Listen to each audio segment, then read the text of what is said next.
Assalamualaikum warahmatullahi wabarakatuh. Perkenalkan, saya Fira Yunita, mahasiswa Pendidikan Komputer Fakultas Keguruan dan Ilmu Pendidikan Universitas Mula Warman. Sebelum masuk ke lingkungan hidup, perlu kita ketahui apa itu lingkungan. Lingkungan adalah kombinasi antara kondisi fisik yang mencakup keadaan sumber daya alam seperti tanah, air, energi, serta flora dan fauna yang tumbuh di atas tanah maupun di dalam lautan. Lingkungan pun terdiri dari atmosfer, hidrosfer, litosfer, dan biosfer. Apa itu atmosfer?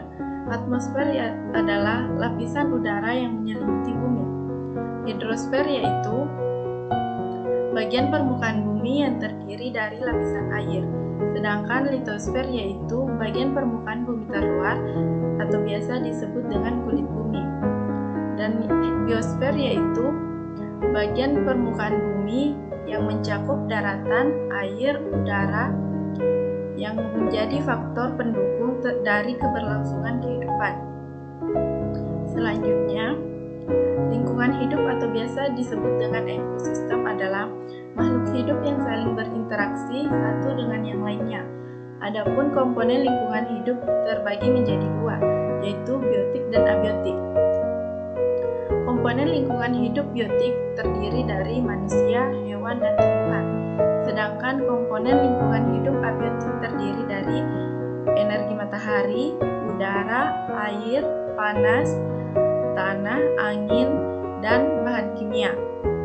Dan komponen lingkungan hidup biotik dan abiotik ini pun saling berinteraksi. Selanjutnya, aktivitas manusia juga dapat menyebabkan terjadinya kerusakan lingkungan, baik itu sengaja maupun tidak sengaja. Kerusakan lingkungan yang disebabkan oleh manusia itu sendiri pun juga dapat berdampak positif dan negatif.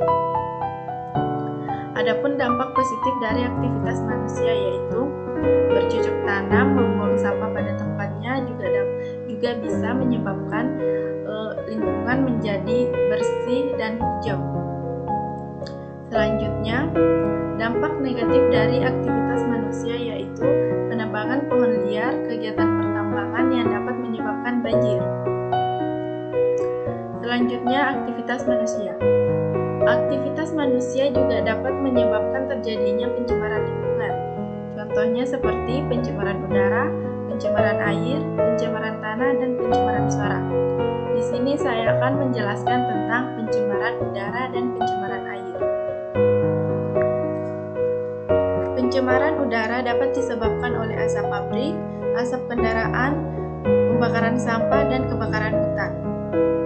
Dalam terjadinya pencemaran udara, juga dapat menyebabkan udara kotor yang mengandung zat kimia, debu, dan dapat menyebabkan bibit-bibit penyakit seperti contohnya sesak nafas dan asma. Selanjutnya, pencemaran air. Pencemaran air adalah adanya suatu perubahan keadaan di tempat penampungan air seperti danau, sungai, lautan, dan air tanah akibat aktivitas manusia. Seperti contoh berikut. Airnya pun sudah tercemar. Selanjutnya, pencemaran air dapat disebabkan oleh pembuangan limbah rumah tangga dan limbah pabrik dari lingkungan. Seperti contoh berikut. Tingkat-tingkat pencemaran air yang tinggi biasanya terjadi di daerah-daerah yang padat penduduk. Dan pencemaran air pun juga dapat menyebabkan penyakit diare, gatal-gatal, dan lain-lain. Sekian dari video saya. Lebih dan kurangnya mohon maaf. Wassalamualaikum warahmatullahi wabarakatuh.